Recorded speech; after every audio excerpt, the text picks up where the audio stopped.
এয়া মই সাজি কাজি ক'ত ওলালোঁ জানেনে? এয়া আজি আমাৰ কলেজৰ কমাৰ্চ ডিপাৰ্টমেণ্টৰ ফ্ৰেচাৰ্ছ আছিলে, মানে junior senior get together party.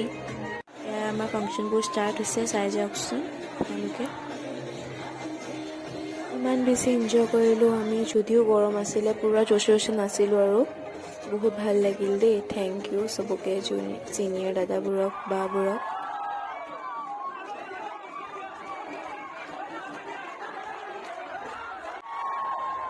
আমাৰ দাদাহঁতে চাবচোন এতিয়া কি ধুনীয়া ডেন্স কৰিব। এণ্ট্ৰি দেখিছেনে নাই? ইমান ধুনীয়া এণ্ট্ৰি দিছে। এতিয়া চাবচোন কি ধুনীয়াকৈ নাচিব।